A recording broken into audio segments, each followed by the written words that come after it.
Orange County is the safest large county in California, substantially.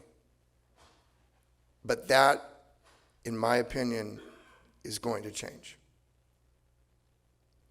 We have more home burglaries, home invasions.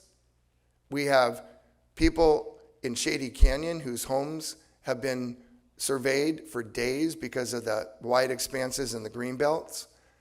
If you live along a green belt, your home abuts a park or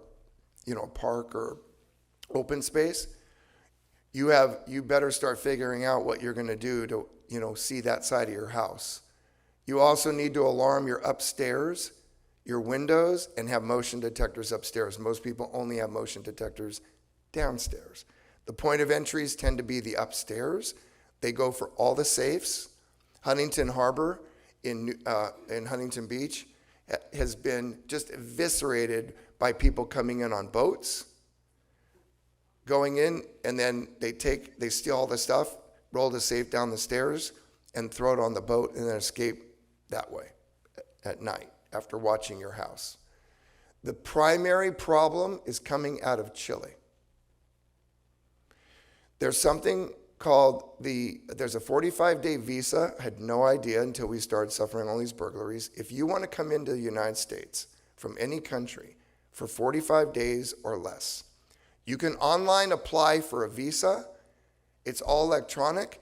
The country of origin is supposed to, through Homeland Security, do a background check on you before the visa is granted. It's supposed to be a two-way check. Chile's not doing any background checks. We have about 30 Chileans in custody right now in Orange County. And I think Anaheim arrested 3 Chileans, I think yesterday, that we're going to be arraigning this week. So I just had a conference call with the members of Congress, our delegation, their staffs, and I'm trying to get Chile cut off from the 45-day visa as a nation, because the FBI has articulated that this is a national problem. This is not just an Orange County problem.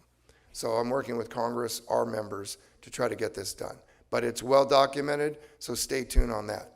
But the people coming in our county are Los Angeles gang members, Chileans, and also gang members from San Bernardino and Riverside. And why? Because we're a target-rich environment. So I'll take questions, but let me make this comment, because I started about the orange curtain and I want to tie that in. We have to protect what we have. As much as I don't like this bubble curtain concept, what we have has got to be protected.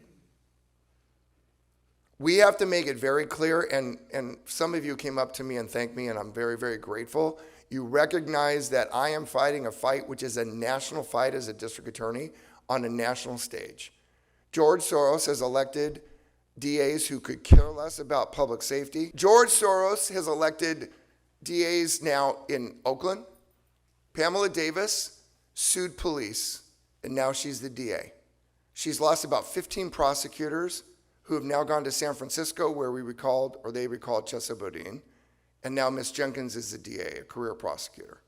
They took over New Orleans, Chicago, Philadelphia with Len Krasner, and Manhattan with Mr. Braggs, who's prosecuting former President Trump. It's less about keeping our communities safe and more about decarceration, which is a movement.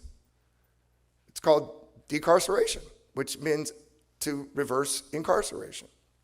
Look, our system of justice has not been fair to everybody. I know that, and I acknowledge it. I'll give you a quick example. When Merv Dimely, may he rest in peace, not lieutenant governor, when I was in the assembly with Merv, he came up to me and said, because he knew I was the leader on public safety, will you support making crack cocaine punishment the same as powder cocaine? It was more punitive, a higher sentence for crack than it was for powder. And his argument, fairly, was crack is a higher because it's directed at people of color versus white people who use powder cocaine. It's completely legitimate.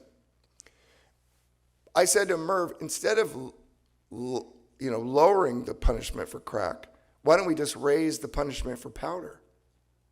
He would have none of that. My point was, yeah, if you think powder's the white man's cocaine, let's increase the penalty for that. Why should we lower it for crack? So we didn't have a meeting of the minds. And he was a very, very, very amazing man. He was our lieutenant governor. And I consider him a really dear friend. I miss him a lot. The end game in my little 30 plus year opinion of doing this is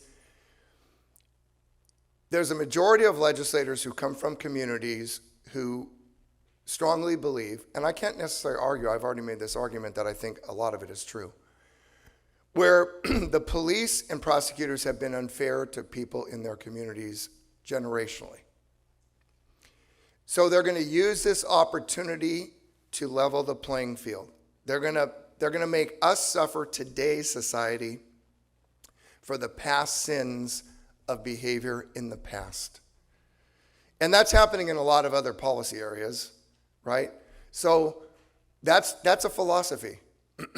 And what I'm saying is, look, if people did wrong in society, which I will submit they have, police have used unlawful force, police have made bogus arrests.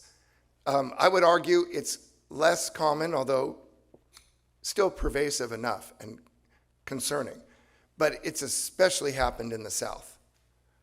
The southern part of our United States has been a terrible example of policing in America. And I'm just saying today that there are people who say we need to fix those past sins of America through our policies of today. And to me, the nexus is very attenuated. In other words, there's a nexus, of course there's a nexus through subsequent generations. But at what point are you going to say we're going to throw out everything in terms of public safety to right the wrongs of the past? And it's nebulous, it's hard to articulate, but I do believe that's the motivation. And that's why crime has skyrocketed. Because people who are committing our crimes are not in prison today, and they need to be in prison. And that's very upsetting to me, and it should be upsetting to you. So in conclusion, I can see the bodyguards. One, I hope I gave you a little bit of insight with some strong evidence and some potential solutions of what's happening. I want you to know I have stood my ground, okay? I will not let this nonsense come into Orange County to the best of my ability.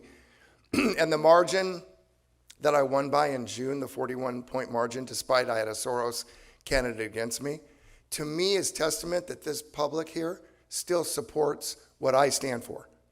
And that, at least it's good to know that I and Don Barnes and other law enforcement officials have public support. But in conclusion, I'll say this one last thing. There are many people in law enforcement today who are running with their tail between their legs. They're afraid to stand up for law enforcement.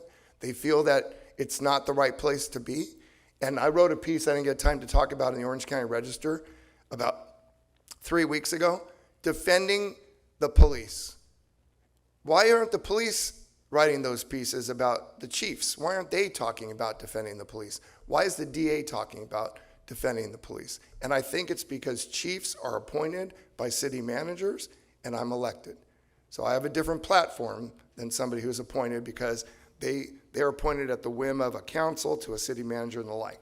I'm not going to give that up. I'm going to continue to stand our ground. And quite frankly, I'm doing it because it's for all of us. It's the right thing to do, and it's because it's so darn important, because the state is moving in a direction that I hope we can turn around, but I'm not sure how soon that will happen. So thank you so much for your time. I appreciate it.